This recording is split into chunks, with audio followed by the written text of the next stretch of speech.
प्रकरण आहे हे? कॉकरोच जनता पार्टी याचं मूळ काय? कॉकरोच जनता पार्टी. कॉकरोच जनता पार्टी. कॉकरोच जनता पार्टी CJP. ह्याच्यातला सगळ्यात मोठा एक्सपोज गेम हा आहे सीडिंग टेक्निक आहे. जसा 2-3 कोटी लोकांना वाटत असेल की आम्ही काहीतरी कूल करतोय, जे PM ला पण वाटलं होतं आता ते मेलोडी देताना. कॉकरोच जनता पार्टीला बीजेपीने मोठं केलं. हा, ज्या दिवशी यांनी सांगितलं ना बीजेपीला अनफॉलो करा, त्याच्या पुढे 1.9 मिलियन फॉलोअर कसे वाढतात रे. लय बामटे रे, लय बामटे तुला सांगतो. हे आले कोणत्या मुद्द्यावर एकत्र? बेरोजगारीच्या. मागतायत काय? एज्युकेशन मिनिस्टरचा राजीनामा. भाजपचा दुसरा नेता बसेल ना तिथं. एक मराठी मुलगा न्यूयॉर्क मध्ये असतो जो न्यूयॉर्क मधनं कॉकरोच पार्टी चालवतो, आणि त्याच न्यूयॉर्क मध्ये अजून एक माणूस आहे डोनाल्ड ट्रम्प नावाचा. तो आपल्या देशाची लिटरली आता ठासायला लागलाय. समज तू सदाशिव पेठेत बसलास आणि 5,000 युपीचे लोक एकत्र आलेत आणि युपीचा नेता येऊन तिथं भाषण द्यायला आणि त्यांना सांगायला हे आपण किती चांगलं युपी बिहार घडवतोय, तरच तुला काय वाटेल? अरे माझं घर आहे, तू युपी बिहार कुठनं घडवतो भाई? असं अमेरिकेच्या लोकांना वाटतं ज्यावेळेस मोदी तिथं जाऊन इव्हेंट करतात.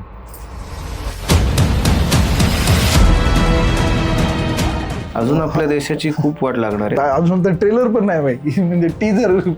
पण जसं अण्णा हजारांच्या मुवमेंटने नाही म्हणलं तरी सरकार बदललं होतं रे, की कॉकरोच जनता पार्टी बदलेल. तेव्हा अरविंद केजरीवाल जे आता कॉकरोच पार्टीचा तो अध्यक्ष करतो ना, ते काम करत होते, PR स्ट्रॅटेजिस्ट होते. म्हणजे कॉकरोच जनता पार्टी सारखं आधी कुठेतरी असं घडलंय. बऱ्याच ठिकाणी घडलंय. एक सायबर कॅफे मध्ये एक मुलगा बसला, त्यांनी फेसबुकला एक पोस्ट टाकली सरकारच्या विरोधात. ती पोस्ट टाकल्यानंतर तिथल्या काही पोलिसांनी त्याला पकडलं आणि तिथलं सरकार पडलं आणि तिथल्या राष्ट्रपतीला आणि सगळ्याला राजीनामे द्यायला लागले. जेव्हा कॉकरोच सारखी मुवमेंट ही बाहेरच्या देशात झाली तेव्हा पंतप्रधानांना फाशी झाली. आपल्याकडे पण मग असं काही?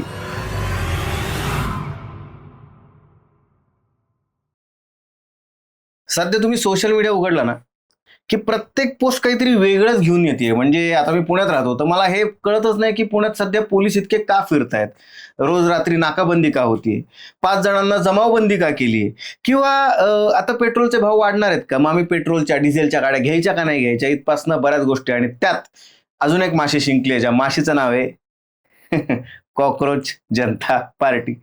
आणि हेच सगळं एक्सप्लेन करायला, याच्याबद्दल गप्पा मारायला माझा एक मित्र आला इकडे, ज्याचं नाव आहे विश्वज्योत रांजणकर.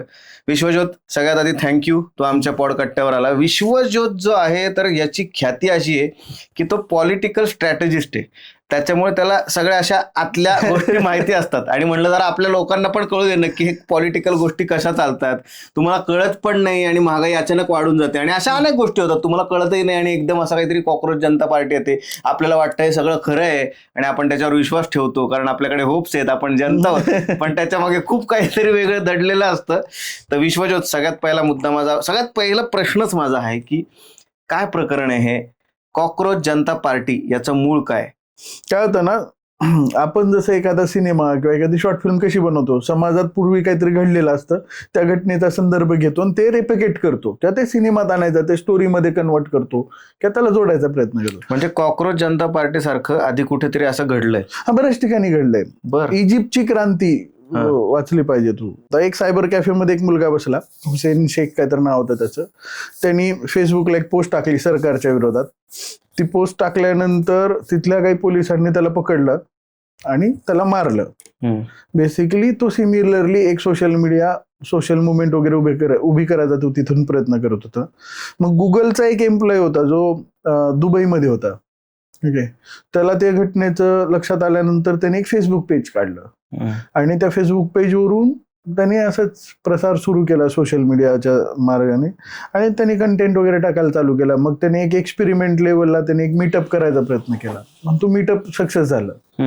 तिथून त्याला लक्षात आलं की अरे it can be a good social movement. मग त्यांनी सोशल मुवमेंट सुरू केली आणि तिथलं सरकार पडलं आणि तिथल्या राष्ट्रपतीला आणि सगळ्याला राजीनामे द्यायला लागले, बऱ्याच जणांना जेलमध्ये टाकलं आणि तिथे एक नवीन सरकार उभं झालं.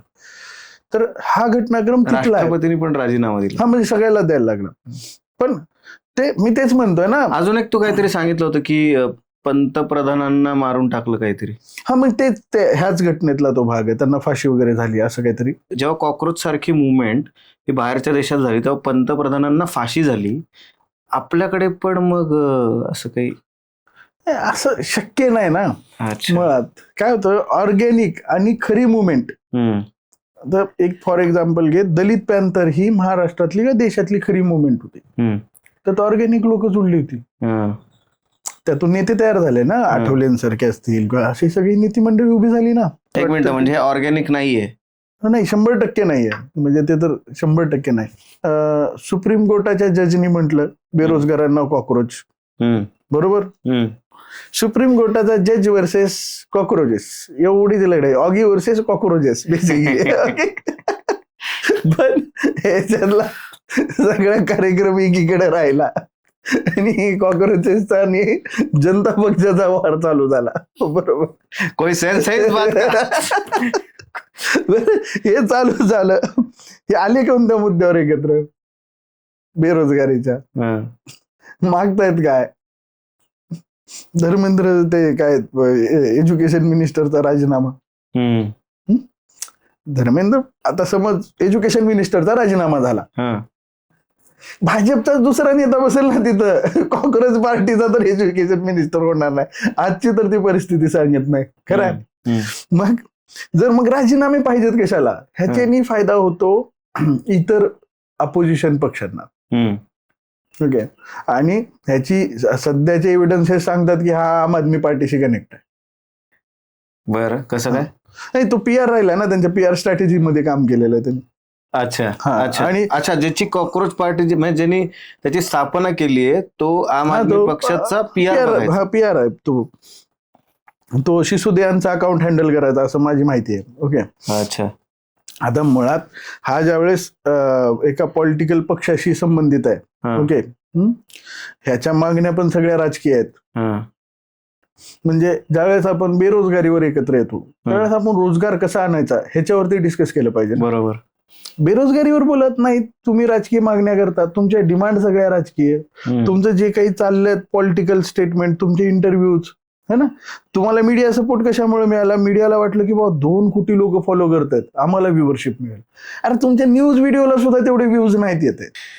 एक मजा म्हणून आपण आता इन्स्टावरचं कॉक्रोच जनता पार्टीचं पेज बघूया. हे एक पोस्ट बघतोय, त्याला 1.4 मिलियन लाईक्स आहेत. दुसऱ्याला 239K म्हणजे 2,39,000, 47 मिलियन. हे लाईक्स खोटे नसतील ना रे? नाही, हे बघ हे समजून घ्यायला लागेल. आत्ता खोटे आहेत का आत्ता खोटे नाहीत? ओके. मी आत्ताच्या मुवमेंटला ज्यावेळेस तू ते म्हणजे कॅम्पेनच्या भाषेत सांगतो, सपोज कर मी एक कॅम्पेन करतोय, आता ह्याच्यातली तुला सीडिंग टेक्निक समजून घ्यावी लागेल. ह्याच्यातला सगळ्यात मोठा एक्सपोज गेम हा आहे, सीडिंग टेक्निक आहे. कसा? ह्यांनी सुरुवातीला काय केलं, 40,000 फॉलोअर होते तेव्हापासून मी फॉलो करतो ते सगळं मुवमेंट, कसं कॅम्पेन कसं रेज केलंय ते. त्यांनी कॅम्पेन ऑन एअर केलं माझ्यामध्ये, त्यावेळेस 10,000 15,000 फॉलोअर सोबत ते रेज केलं. तिथून 40,000 फॉलोअर झाले. 40,000 फॉलोअर झाले की त्यांनी तिथून 1 लाखाचा टप्पा त्यांच्या यंत्रणेतून केला उभा. आणि लगेचच त्यांनी ना दुसऱ्या पेजेसवर सीड करायला लागले की एवढ्या कमी वेळात एवढे फॉलोअर्स वाढले.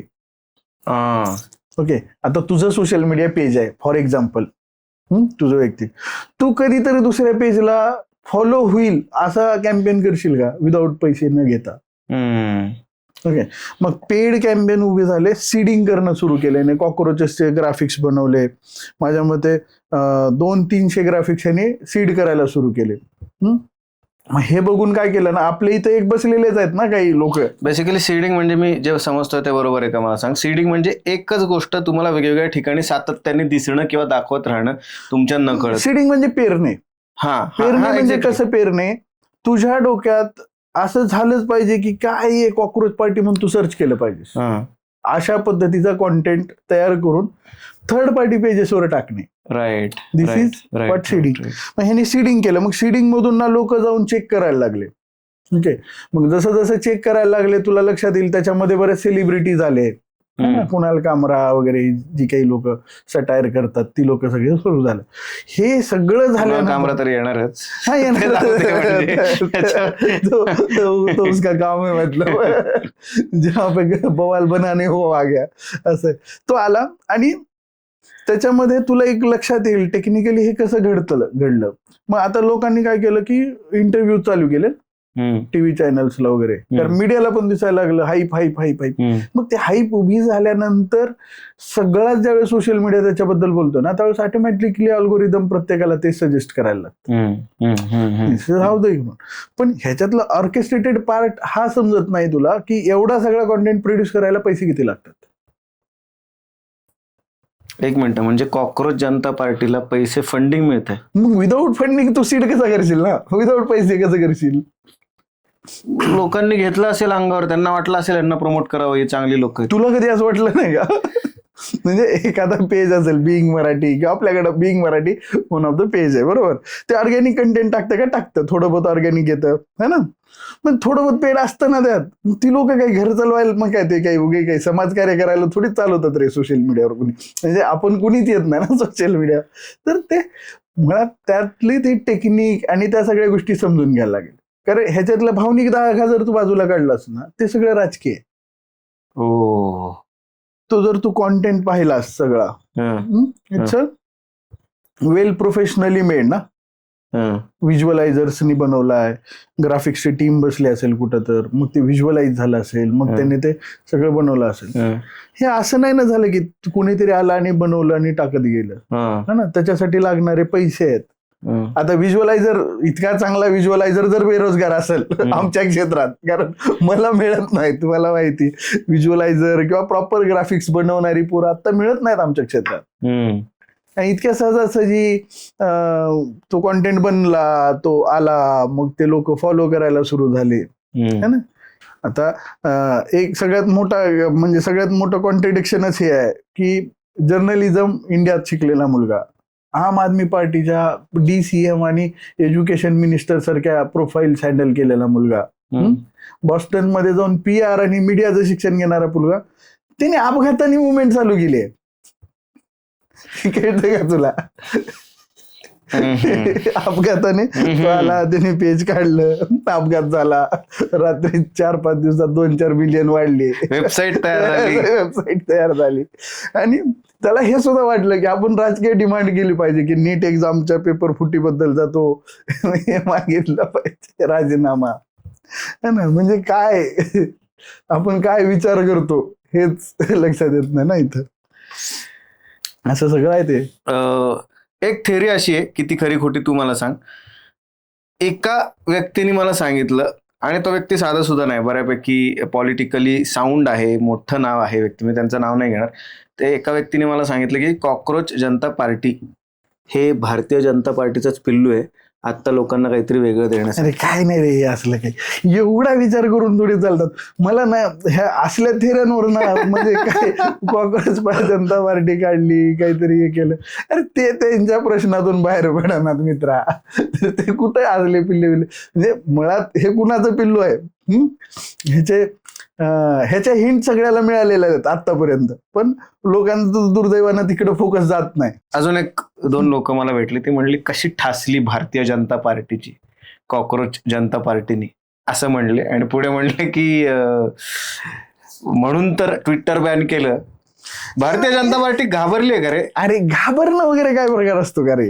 हे बघ काय असतं ना, यंत्रणा प्रत्येकाकडे आहे, बरोबर. ह्याच्यात टेक्निकल पार्ट पण आहे. जस तू ट्विटर का बॅन केलं किंवा बॅन का झालं, एक इंटरेस्टिंग फॅक्ट ही आहे सगळ्यात मोठी.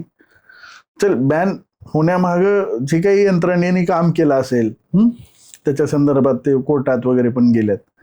सरळ सोपी गोष्ट आहे, ज्यावेळेस तुला कळायला लागतं की अशी एक लॉबी उभी होते जे मला धोकादायक आहे, त्याच्यासाठी तू काही पावलं उचलणार ना, तशीच ती पावलं उचलली असणार आहेत. हा, पण ते बॅकफायर का झाली, तर बेसिकली त्याला मीडियामध्ये ठेवण्यात चुका झाल्या, ह्यांना ते मांडता आलं नाही. म्हणजे काही सुतर लोकांनी पहिलेच काही बोलून ठेवली, हे हमारे पास देशभक्ती काही यार, कुठला हिट अँड बीट कशात चालत असतं, ते चालतं का यांच्या पुढे असलं सोशल मीडियाला. बेसिकली माध्यमाची भाषा कळली पाहिजे. मला टेक्निकली सांग मग की कॉक्रोच जनता पार्टी ही भारतीय जनता पार्टीला कधीच जड जाणार नाही, हे कशावरनं सांगतोस तू? काय होतं ना, ज्यावेळेस तू कुठलाही नेता असू दे, पक्ष सोडून, चल पक्षाचं राजकारण सोडून, बेरोजगारी हा एक विषय आहे, 100 प्रॉब्लेम मधला एक प्रॉब्लेम आहे. हम्म, तो 100% मोठा प्रॉब्लेम आहे का? तो मोठा प्रॉब्लेम आहे. हम्म, पण राजकीय लेवलला ज्यावेळेस तू काम करत असतोस ना, त्यावेळेस तुला रोज 200 प्रॉब्लेम असतात. हम्म, तुला रोज डील करायच्यात. हम्म, रोज तुला जमिनीवर जायचंय, गावात जायचंय. हम्म, तू जसा जसा डेमोग्राफी जशी चेंज होते ना, तसे प्रॉब्लेम बदलतात रे लोकांचे. हम्म, हम्म, आणि तुला वाटत असेल की हे सोशल मीडियावर लोक एकत्र आल्याने काही होतं. प्रॉब्लेम सॉल्व्ह होत नाहीत ना. हम्म. मूळ मुद्दा प्रॉब्लेम सॉल्व्ह करायचा आहे. आपण हेच विसरतो. आपण ज्यांना मतदान देतो हम्म, ते आपल्या अडी अडचणी दूर करण्यासाठी आहेत. हम्म, आणि त्या सगळ्याच्याच करू शकत नाहीत, हे पण तितकं सत्य आहे ना. हम्म. सगळंच बदललं असतं एखाद्या जादूच्या, मी म्हणलं ना, मग हे आशा नावाचा प्रकारच उरला नसता ना. मुळात ही होपच राहिली नसती. मग काय होतं? आणि ह्याच्यामध्ये सगळ्यात महत्वाचं काय समजून घ्यायचं की बीजेपीला मुळात ह्यांनी मोठं केलं ह्याला. कॉक्रोच जनता पार्टीला बीजेपीने मोठं केलं. हा, ही लोक रिॲक्ट झाली म्हणूनच ते मोठे झाले ना. आता मला सांग, कॉक्रोच जनता पार्टीच्या अध्यक्षांनी काय सांगितलं येऊन, बोले बीजेपी को अनफॉलो करो. लय बामटे रे, लय बामटे, तुला सांगतो. भरपूर. त्यांनी काय सांगितलं येऊन की बीजेपी को अनफॉलो करो. हा. ह्याने लगेच 1 मिलियन फॉलोअर वाढवले स्वतःचे. हम्म, हम्म, हम्म, हम्म. दिस इज लाईक अन व्हॉल्यूम ना. आपण ते एखाद्या याचं काय व्हॉल्यूम कसं वाढवतो स्पीकरचा, तसं यांनी केलं. 8 मिलियन आहेत, 9 मिलियन वर सेट केलं, लगेच 9 मिलियन झाले. बेसिकली मला हेच कळत आणि ह्या दोघांचं फाईट कुठं चाललंय? इंस्टाग्रामच्या स्पेसवर का चाललंय? आओ ट्विटर पे भी करके दिखाओ ना. इंस्टाग्रामला तर मी पण करून देतो तुझे 2 मिलियन. हा, ते काय मोठा विजन आहे. तो ट्रिक आणि टॅक्टिक्सचा प्रकार आहे रे. हम्म, मी काय म्हणतो, या ना ट्विटरला, हम्म. तुम्ही या फेसबुकला. फेसबुक सोड, फेसबुकला तरी पॉसिबल आहे.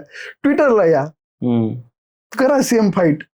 Authentic sources. नाही, राहू शकत नाहीत ना. ट्विटरचा प्रॉब्लेम काय ना, फेक फॉलोअर मिळतात का? मिळतात. वाढवता येतात का? वाढवता येतात. पण ते 4 महिन्यात 5 महिन्यात ड्रॉप होऊन जातात. तो सगळ्याचाच प्रॉब्लेम आहे. आणि मुळात ट्विटरचे फॉलोअर महाग आहेत. हा, ओके ओके, असं पण असतं. ते 50-60 रुपयाला एक फॉलोअर मिळतो. फेसबुक इंस्टाग्रामचे स्वस्तात मिळून जातात. तर हे दोन्ही कडले, मी काय म्हणत नाही की हे कोणतंही एकच करताय, तर दोघेही करतात. ज्या दिवशी यांनी सांगितलं ना बीजेपीला अनफॉलो करा, त्याच्या पुढे 1.9 मिलियन फॉलोअर कसे वाढतात रे लगेच. 9 मिलियन फॉलोअर झाले त्यांचे. हा गेम समजून घ्यायला लागेल ना. आणि हे कुठल्या स्पेस मध्ये खेळतात ते पण समजून घ्यायला लागेल. म्हणजे हे सगळ्यात पहिलं तर हेच समजून घ्यायला लागेल की आपण कसे चुत्यात निघतोय.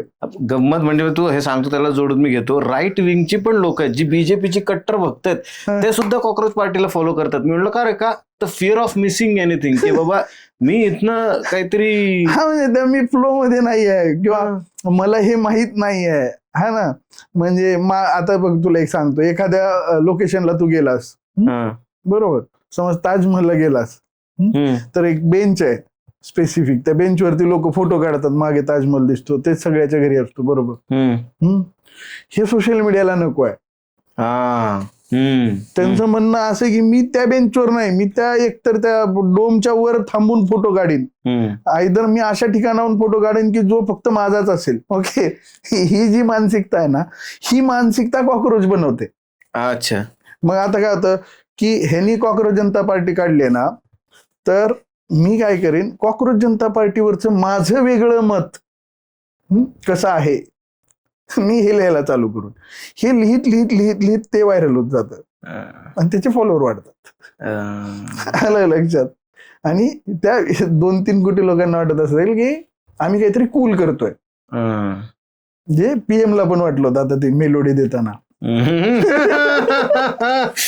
मी काहीतरी कूल करतो. दोघांनी पण काही कूल केलेलं नाहीये, कळलं का?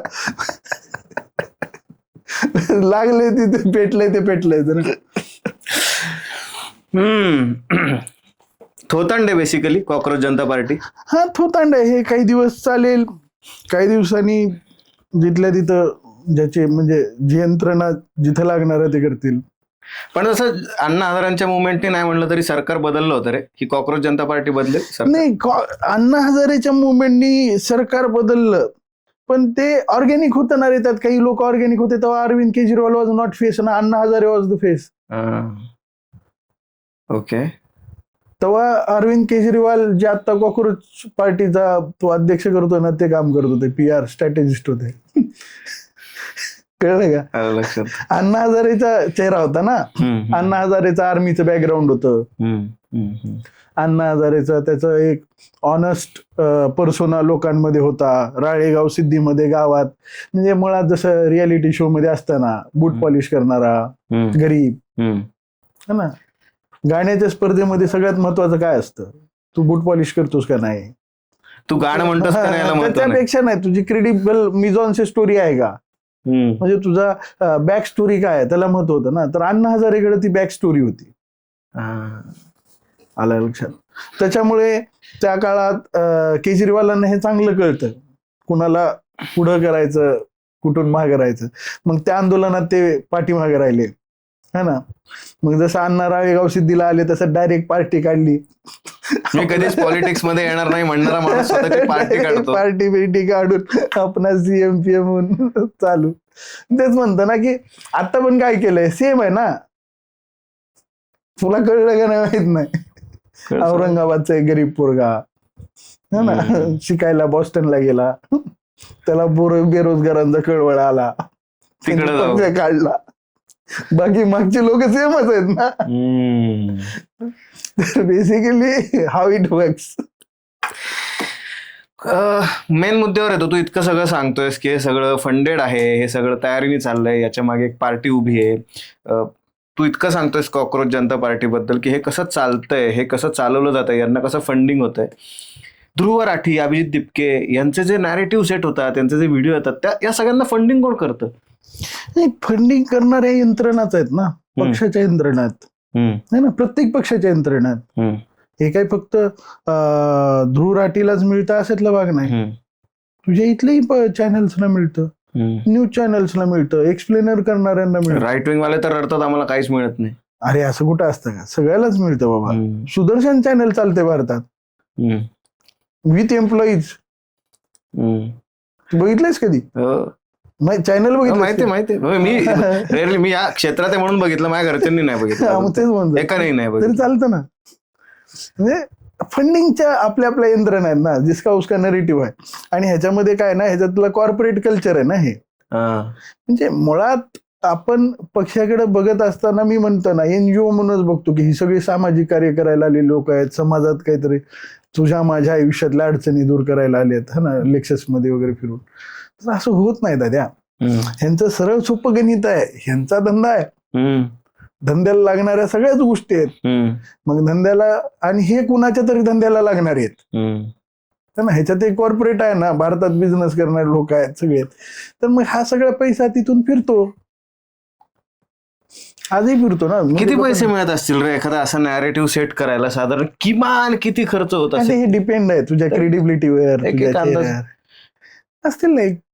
आता माझ्यामध्ये ध्रुव राठीचे चॅनल चालवण्या इतकं कंटेंट जर तुला बनवायचं असेल, त्याची प्रोडक्शन कॉस्ट असेल माझ्या मते महिन्याचे 2-2.5 कोटी तर प्रोडक्शन कॉस्ट. मग त्याच्या प्लस 50% पकडून जाईल ना. 2-3 कोटी तर तुला सहज लागतात ना रे तेवढा कॉन्टेंट प्रोड्यूस करायला. आज तुला किती पैसे लागतात तुझा कॉन्टेंट प्रोड्यूस करायला? बेसिकली काही लाखांमध्ये. हा, मग तर मग तेवढे जातात तर तिथे मला नाही फंडिंग नाही होत, पण प्रोडक्शन कॉस्टच काढावी लागते. नाही, युट्यूब मधून प्रोडक्शन कॉस्ट निघत नाही हे तर तुला मान्य आहे ना. 100%, नो डाऊट. म्हणजे हे तर आता जे म्हणतात की युट्यूबच्या जॉईनिंग मधून मेंबरशिप मधून 60 पैसे देत नाहीत बाई लोक. QR कोड टाकून परिचयात, म्हणजे त्याचा पण एक खेळ आहे. QR कोड लावायचा, आपण स्पीकर तिथं ठेवायचा, नवीन चालू झाले आणि उगं वाजवायचं 100 रुपये मिळेल, 100 रुपये. मग ते प्रोक होऊन लोक देतील असं वाटतं, तरी देत नाहीत लोक पैसे. तर असं होत नाही. ज्याच्या त्याच्या यंत्रणेतनं जिथे पैसे लागणार आहेत तिथे पैसे. बरोबर आहे. नाहीतर मग हे बरे मोठे मोठे जे काय स्टँडअप कॉमेडियन पण आहेत, ते सुद्धा शो कशाला करत बसले असते जर का युट्यूब मधनं पैसा मिळाला असता. हा, आणि दुसरी गोष्ट ही आहे की ह्यांच्याकडे ऑडियन्स येतो कुठून ना. पॉलिटिकल सटायर बघायला हे ते जे तुला वाटतं की स्टँडअप वाले वगैरे अशात, म्हणजे समय रैनाने जे मांडलं ना ते खरंच लोकांनी त्याला ना बघितलं पाहिजे, पॉलिटिकली बघितलं पाहिजे.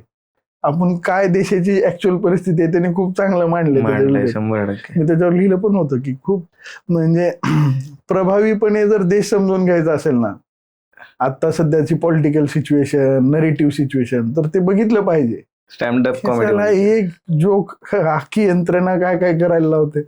बेसिकली ते यंत्रणाच आहेत ना. हे ध्रुव राठीला एकदम कसं काय पुळका आला रे या कॉक्रोच जनता पार्टीचा, मला पण सदस्य बनायचं वगैरे, फ्रंटला येऊन रीलवर सांगतो आम्हाला.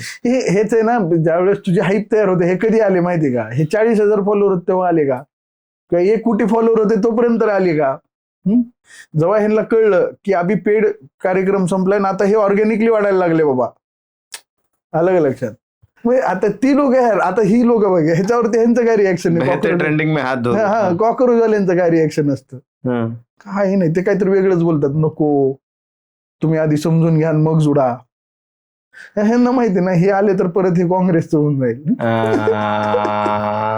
ओके. सगळ्यात इंटरेस्टिंग पण फॅक्ट कशाला पाहिजे आता कॉक्रोच जनता पार्टी? कुठल्या निवडणुका नाही आहेत वगैरे तरी? नाही, बेसिकली नरेटिव्ह आता काय मी सीडिंग म्हटलो ना तुला, basically it's a game. Seeding कधी होते? हे पेरणीचा एक काळ असतो. Okay okay. आता पेरलं जातं, पिकल्यावर काढायचं, पिकल्यावर काढायचं. तेव्हा तर कुठं आंदोलन होतं? जेव्हा अन्न आंदोलन होतं तेव्हा तर कुठे इलेक्शन होतं? हो रे, हा विचार नव्हता केला. हे आताचाच काळ होता तो साधारण. That's true. हे बेसिकली हेच आहे ना. सगळे कॉक्रोच जनता पार्टीचं कौतुक करतायत, मी पण थोडाफार त्यांचा फॅन झालोय असं समजतो. पण याची डार्क साइड कोणती आहे रे? डार्क साइड हीच आहे बघ. सगळ्यात महत्वाचं नुकसान हे आहे की तुमचं हे ना परत एकदा भ्रमनिरास होतं पोरांचं, भावनिक दृष्ट्या तुटतात पोरं. काय असतं ना, होप आहे ना सगळ्यात मोठी.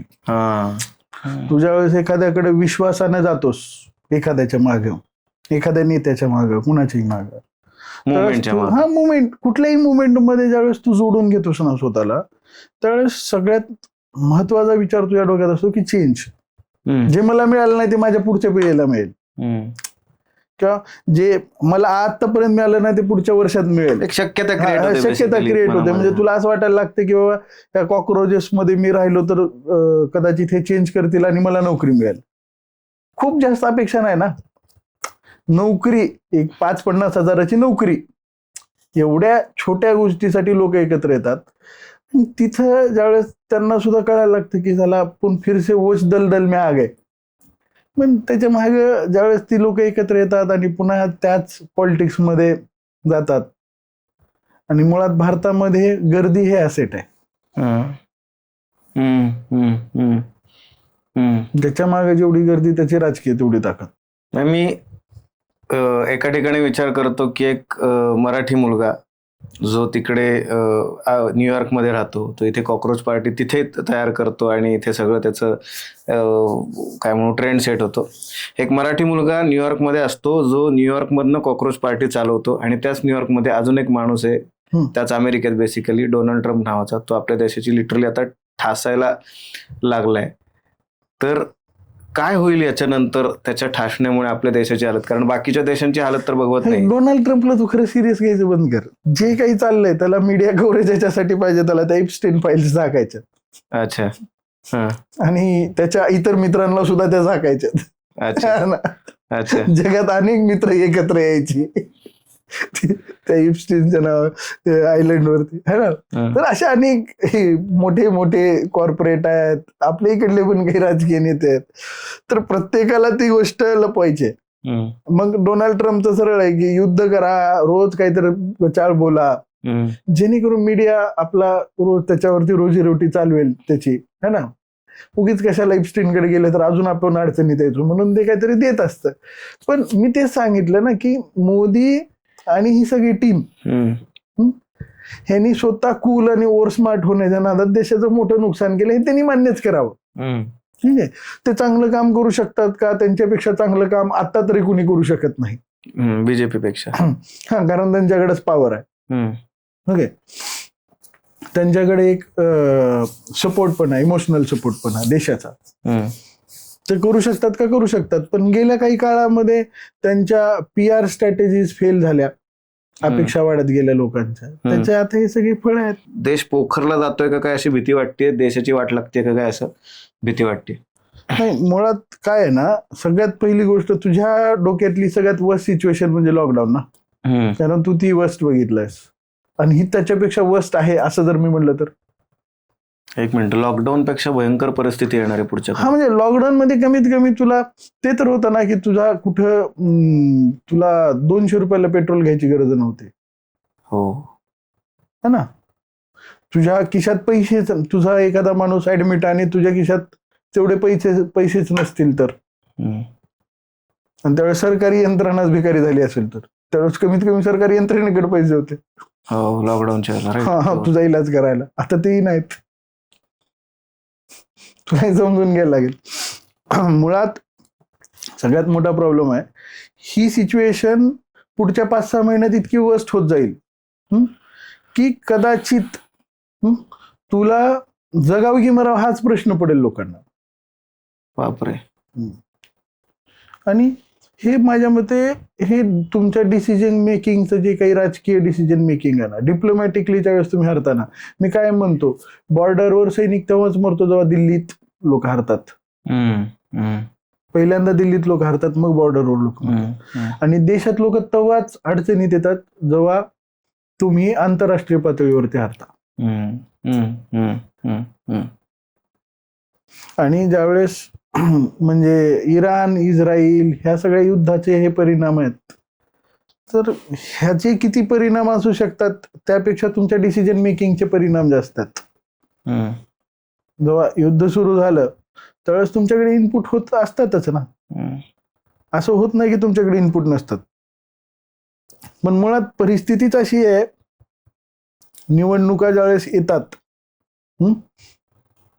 त्याच्या पलीकडे जगात नेत्यांना काही दिसतच नाही. ते कुठल्याच नेत्याला दिसत नाही. हे काय मी म्हणत नाही एकाच पक्षाच्या, सगळीकडेच आहे भारतात.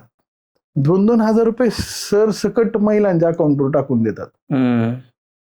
2,000च आहे आजच्या, म्हणजे वोटची किंमत पण 2,000च आहे. जर तू निवडणुकीत थांबतोस ना, तर मला माहिती बॅक एंड मी स्पष्ट सांग तुला 2,000 रुपये 3,000 रुपये डेमोग्राफी प्रमाणे चेंज होते, एरिया प्रमाणे, पण 2,000च आहे. मग अख्या महाराष्ट्रालाच वाटून टाकले ना. तुझ्या समोर तुझे पैसे वाटून मतदान विकत घेऊन सत्ता उभी झाली ना. येते का आता लोक ते व्हिडिओ घेऊन, मला त्यांची क्यूच येते. अरे त्यांना तुम्ही तिथे कुठे जाऊन व्हिडिओ करताय? तुमच्या घरात वाटलेत पैसे डायरेक्ट, ती बी शासकीय तिजोरीतून ऑफिशियली. आणि तुम्ही कुठं व्हिडिओ काढायले तिथं इथं पैसे वाटले? अरे कुठं तिथं बघतो, काय महाराष्ट्राला वाटून टाकले. बरं, वाटल्यानंतर काय मतदान झालं, सरकार आलं, पुन्हा स्क्रुटनी चालू केली. आणि बरं पुन्हा म्हणलं की नाही ज्यांना गेलेत त्यांना गेलेत, आता त्यांचे काय वापस घ्यायचे नाहीत. तुमच्या बापाचे पैसे आहेत का? गेले. म्हणजे अरे काही ते 10-12 कोटी थोडे 10,000 कोटी गेले ना. बरं गेले ते गेले. त्याच्यानंतर आम्ही काय करणार, 2,000चा हप्ता 3,000 करणार. बरोबर. तिकडे ते थलपतीने काहीतरी चालू केलं 4-5, मला तिथलं एवढं अंदाज नाही, पण काहीतरी त्यांनी पण फ्री बीज चालू केल्या. इकडं केजरीवालने चालू केलं फ्री बीज. 1,000 कोटीमध्ये 5 IIM बनवू शकतात मित्रा. तिथून जर समज 200 इंजिनियर जरी वर्षाला बाहेर पडले आणि त्यातले 10 जरी चांगले युनिकॉर्न उभे केले, 10 म्हणायलो, 200तल्या 10 जरी लोकांनी युनिकॉर्न उभे केले ना, तू जेवढ्या लोकांचा फायदा करू शकला नाहीस ना, तेवढ्या लोकांना रोजगार मिळतो. हे असलं पाहिजे या कॉक्रोचेसची मागणी की पहिले फ्री बीज बंद करा. आता या महिलांना वाटतं 3,000चा हप्ता. अरे अगं भाई, तू देशात तुझ्या पोराला इंजिनिअरिंग कॉलेज नाही मिळू शकत, तुझं पोरगा इंजिनियर नाही होणार तुझ्या 2,000 घेतल्यानी. तुझं भविष्य धोक्यात घालायलीस 2,000त. ही जी परिस्थिती आहे ना, ही सगळीकडेच आहे. आणि हे मुळात चालू दिल्लीतूनच झालं. मग ह्याने पहिले क्रिटिसाइज पण केलं, हे फ्री बीज वाट रे, फ्री बीज वाट रे. पुन्हा यांना कळलं की ये चल रहा है इसको चला. आलं का लक्षात? मग याने सगळीकडे ते मग आता तिकडं पण बंगालमध्ये पण काहीतरी 2-3 हजार रुपये प्रॉमिस लो बाटो. मुळात तुम्हीच तुमच्या देशाला लुटताय.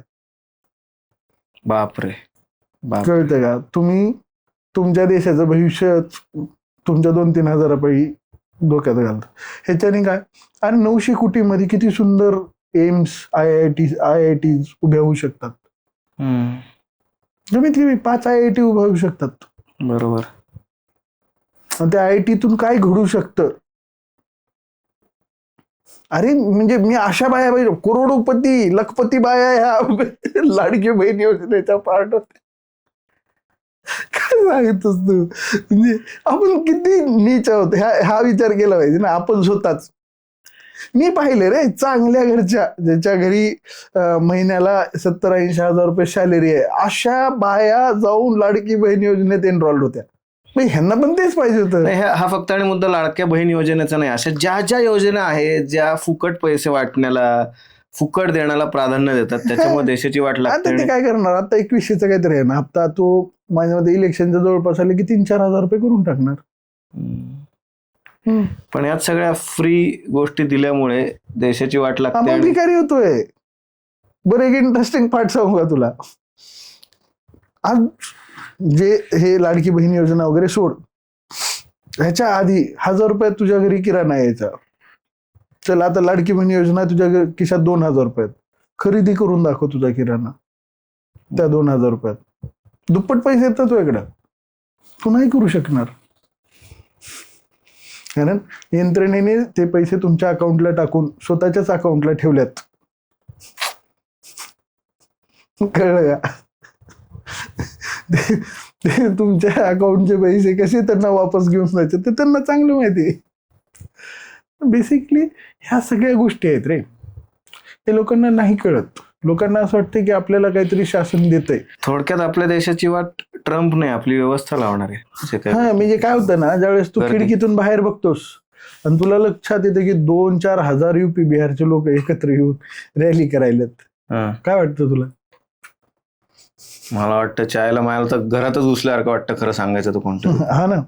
आता समज तू सदाशिव पेठेत बसलास आणि 5000 UPचे लोक एकत्र आलेत आणि UPचा नेता येऊन तिथं भाषण द्यायला आणि त्यांना सांगायला हे आपण किती चांगलं UP बिहार घडवतोय, तरच तुला काय वाटेल?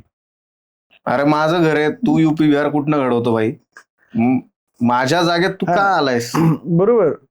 असं अमेरिकेच्या लोकांना वाटतं ज्यावेळेस मोदी तिथं जाऊन इव्हेंट करतात. अच्छा, कळलं का? असं विदेशातल्या प्रत्येक देशात जे तुम्ही तमाशे केले, विकसनशील देशांनी कधीही मुंगी होऊन साखर खायला पाहिजे ना. अरे तू बाहेर देशात जातो काय, हजारो भारतीय गोळा करतो काय, आणि कुठेही शिकलास, कितीही डायव्हर्स, कितीही लिबरल, कितीही तुझं मन मोठं असलं, काही मोठं असलं तुझं, तू जाऊन काही विचार केलास तर तुझ्या डोक्यात सगळ्यात पहिला प्रश्न तोच असतो, तुझी डेमोग्राफिक प्रिव्हिलेज जो आहे ना तुझा, किंवा डेमोग्राफिक प्राईड जे आहे ना, मी पुण्याचा आहे, मी मुंबईचा, त्याला चॅलेंज नाही करू शकत तू कितीही काही झालं तर. हेनी काय केलं मधल्या काळामध्ये मोदींनी म्हण किंवा त्या यंत्रणेने ना आपल्या देशात विदेशातल्या टाकताना किंवा विदेशातले सर्टिफिकेशनला लय व्हॅल्यू आहे. मतलब अरे अमेरिका में तालीबाजी मतलब ये कुछ तो बडा आदमी है, हे आहे ना. ह्या सायकोलॉजीचा गेम जो आहे तो त्यांनी इनकॅश करण्यासाठी त्याच्या PR टॅक्टिक्स वापरून त्यांनी काय केलं, तिथं मोठे मोठे इव्हेंट्स केले, अगदी पार आपकी बार ट्रम्प सरकारपर्यंत. त्याच्याने तो डेमोग्राफिक अनरेस्ट तयार झाला रे त्या लोकांमध्ये, तिथल्या देशातल्या. मुळात तिथल्या सरकारच्या, तिथल्या जनतेच्याच मनात नाही तुमच्या सोबत उभं होणं, तर मग तिथली सरकार तुमच्यासोबत उभी कशी होईल? आणि तुझी म्हणतात ना डोनाल्ड ट्रम्प का शिकवतोय, अरे त्याच्यामुळेच त्याला दाखवायचं त्याच्या देशात की मैं मोदी को भी कंट्रोल कर सकता. ज्या प्लॅटफॉर्मवरती तू प्रोफेशनल राहायला पाहिजे, ज्या प्लॅटफॉर्मवरती तुझ्या देशाची एक इमेज, लिगेसी इमेज आहे इंटरनॅशनली, है ना. ज्यावेळेस इंदिरा गांधींनी जाऊन अमेरिकेच्या राष्ट्रपतीचा अपमान केला होता रे त्या देशात जाऊन. इतकी लेगेसी इमेज आहे ही. त्यांनी इव्हेंटबाजी केली नाही ना.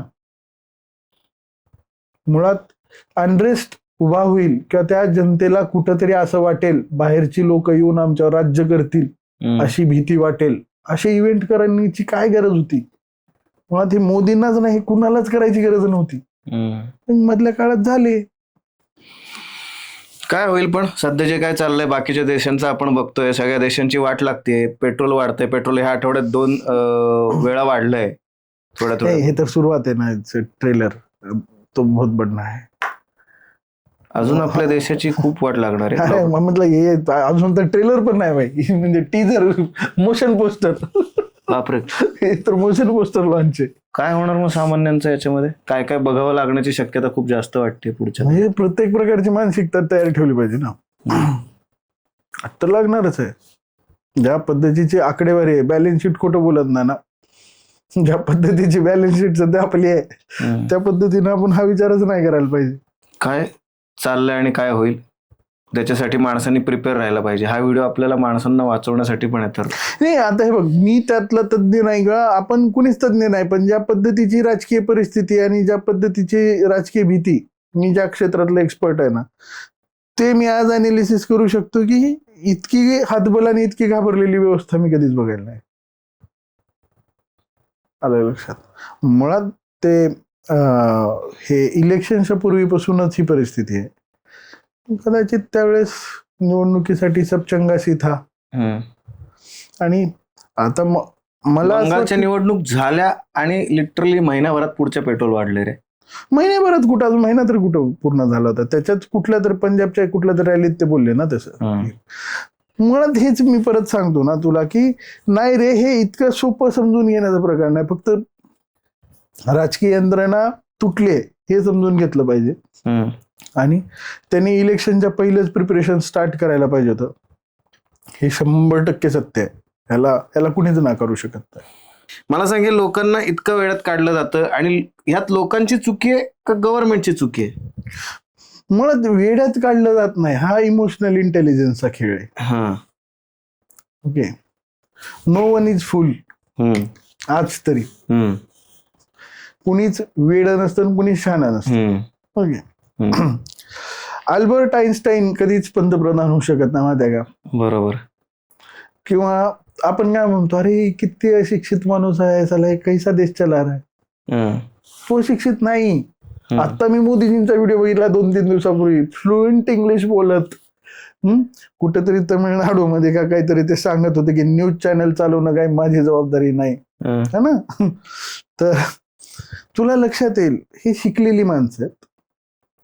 शिकलेली माणसं म्हणजे डिग्री असणं म्हणजे शिकलेली माणसं आहेत असं ज्यांना वाटतं ते सगळ्यात पहिलं चुकते आहेत या देशात. ज्यांना वाटतं की तुमच्याकडे ग्रॅज्युएशनची डिग्री नसेल तर तुम्ही शिकलेली नाही, तसं नसतं. ते शिकलेली असतात, त्यांना ते ग्रॅज्युएशन सर्टिफिकेट वगैरे नोकरी करायची म्हणून घेतलंच नाही किंवा लागतच नाही अशा लोकांना.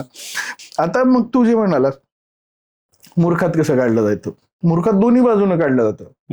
आता काय, ज्यावेळेस समज एखादं इलेक्शन आहे त्यावेळेस साम दाम दंड मेरे को जीतना है, बरोबर, मला जिंकायचं. मला काय केलं पाहिजे की त्या लोकांच्या मनात माझं नाव बिंबवलं जाईल, की त्याला वोटिंग मशीन दिसली की मीच दिसलं पाहिजे.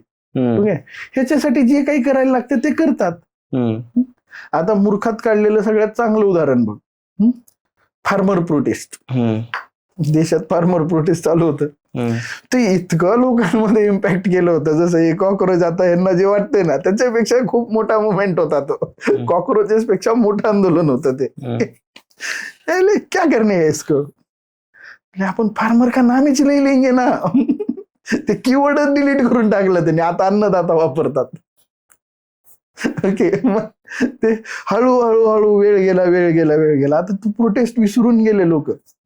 कसं माहिती का, फार्मर ह्या शब्दाचा वापर कमी केला तुमच्या माझ्या आयुष्यातून.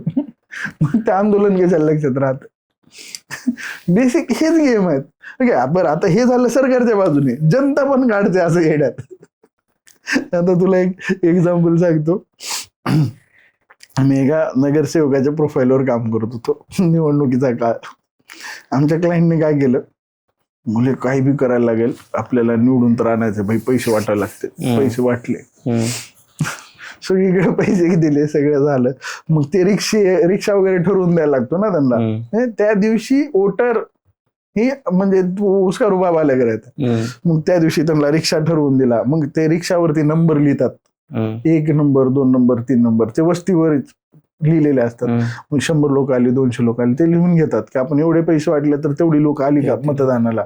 कारण ते कुठला तरी मुकादम असतो ना, त्याची पण जबाबदारी असते. इट्स बेसिकली हिसाब घ्यायचा विषय असतो तो.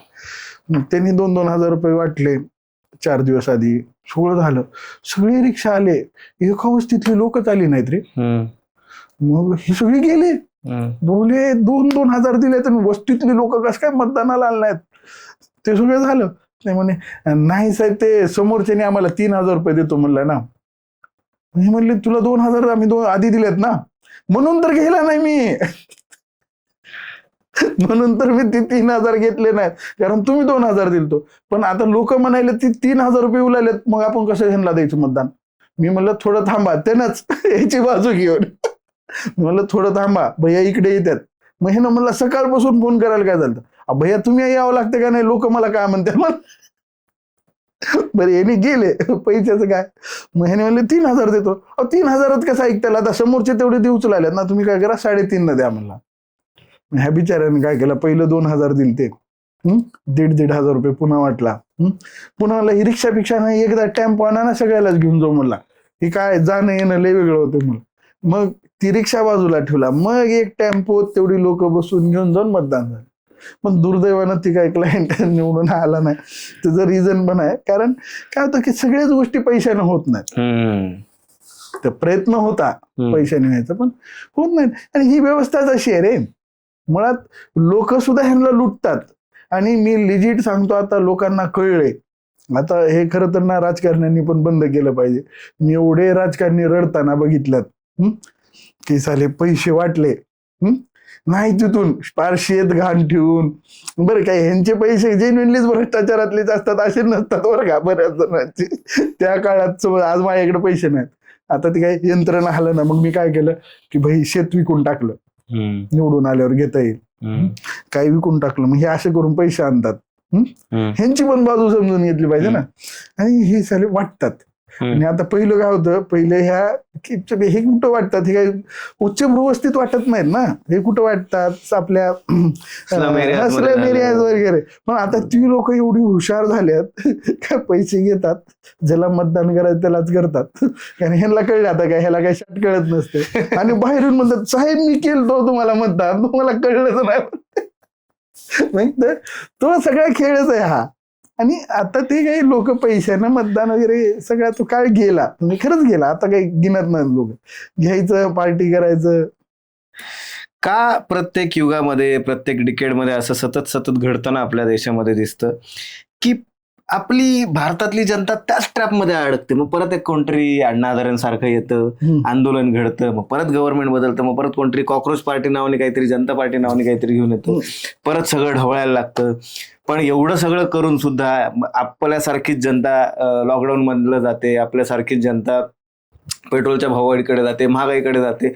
आपल्याकडेच आपली जनता सुखाने राहूच शकत नाही. असं का घडतं सतत याच्यामध्ये आपण का अडकतो? मुळात इमोशनल इंटेलिजन्स आणि IQ आपल्याला ह्याच्यासाठी ह्या प्रश्नाची चिकित्सा तिथे आहे. आपण जोपर्यंत तो इमोशनल धागा बाजूला काढून विचार करणार नाही, ज्यावेळेस तो एखादा रियालिटी शो जरी, म्हणजे छोटा बदल हा आहे, गाण्याचा रियालिटी शो बघत असशील तर तिथं गायकच जिंकलाय का की बूट पॉलिश करणारा जिंकला म्हणून मला समाधान वाटतंय, ते ठरवलं पाहिजे. मुळात तुझ्या आत्ता सुद्धा तेच घडतंय की तू किती भावनिक अपीलला गळायला लागतोस, आणि तुझ्या अनरेस्टचा, तुझ्या मजबुरीचा. आपण सिनेमात बघतो ना, अबला नारी, आपली अवस्था तशी आहे. आपल्या मजबुरीचा कोणी फायदा घेऊन एवढा स्वाभिमान जरी जीवन ठेवला ना, आणि मी असे फुकटचे पैसे घेणार नाही, किंवा मी असल्या भावनिक राजकारणात पडणार नाही, आणि मी त्याच्याकडे प्रोफेशनली बघेन, मत दिलं तर माझं काम, इतकं बघितलं तरी होऊन जाईल. अडचण तीच आहे ना की आपण साले कुठल्या तरी अस्मितेचा विषय असतो, मंदिर मस्जिद, ही सगळी मुद्दे आहेत. तुला माहिती आपण ठरवतो की एका वार्डात काम करायचंय, 1000 लोकांसाठी काम करायची गरजच नाही. कुठल्या जातीचे आहेत बघा, तिथे एखादं मंदिर मारून टाका, एखादी मस्जिद टाकून द्या, एखादं बुद्ध विहार मारून द्या, संपला. किती दिवस ना आपण ही जी भावना आहे ना आपली हीच आहे. म्हणून तर आपल्या देशातली जी ही सुशिक्षित मंडळी असते ना, IT मधली सगळ्यात मोठं गिरे कोण आहे हा, काही शिकला नाही काय नाही. अरे नाही शिकला पण तो तुझ्यापेक्षा जास्त हुशार आहे. तो इथला म्हणजे तुझ्या ऑफिसमध्ये IT मध्ये एक प्रोफेशनली मॅनेजर किंवा लीडर कधी तयार होतो, जस्ट त्याला एक 250-300 लोकांची टीम सांभाळता येते त्यावेळेस. करेक्ट. ही लोक 5000-10,000 कार्यकर्ते एका दिवसाला सांभाळतात. कसं सांभाळतात? म्हणून ते तिथे आहेत. आधी तुम्हाला ते समजून घ्यायला लागेल की तुम्ही गर्दी करू नका, आणि ज्याच्या मागे गर्दी केली त्याला भावनिक न बघता रॅशनली बघा. तुम्ही बघा ना त्याच्यात ती स्किल सेट आहे का, त्याच्याकडे डिग्री असू नसू, मी त्याची डिग्री फाइंड आउट करत बसता यार. म्हणजे तुमच्या एवढं त्याच कोण नाही, त्याच्याकडे डिग्री असती तर त्यानं तुमच्यासारखा 9 to 5 जॉब केला नसता का? त्यानं कशाला झाला असता लीडर? त्याच्याकडं तो इमोशनल इंटेलिजन्स आहे, त्याचा स्किल सेट तो असेल कदाचित की तो राजकारण चांगलं करू शकतो किंवा देशाची भूमिका चांगली मांडू शकतो, तुमची कामं करून देऊ शकतो. कम्युनिकेशन स्किल आहे ना ते. कोडिंग मधून तर प्रश्न सुटणार नाहीत. मग हे 2 गोष्टी वेगवेगळ्या आहेत, हे समजून घेतलं पाहिजे. एखादा वैज्ञानिक चांगला पंतप्रधान होऊ शकत नाही, चांगला पंतप्रधान एखादा वैज्ञानिक होऊ शकत नाही. हा ना, अल्बर्ट आइन्स्टाईनला तू म्हणू शकतोस का की देश चालव? शक्यच नाही चालवणं, त्याच्याने होणारच नाही. त्याच्यावर हसू आपण, नेक्स्ट पप्पू राहील तो देशाचा. तेच आहे. तर मुळात लोकांनी तसं बघणं बंद केलं पाहिजे. इमोशनली बघण्यापेक्षा थोडस इंटेलिजंट. हा, इंटेलिजंट म्हणण्यापेक्षा सरळ सोपं आहे ना की तुला काय मिळतंय.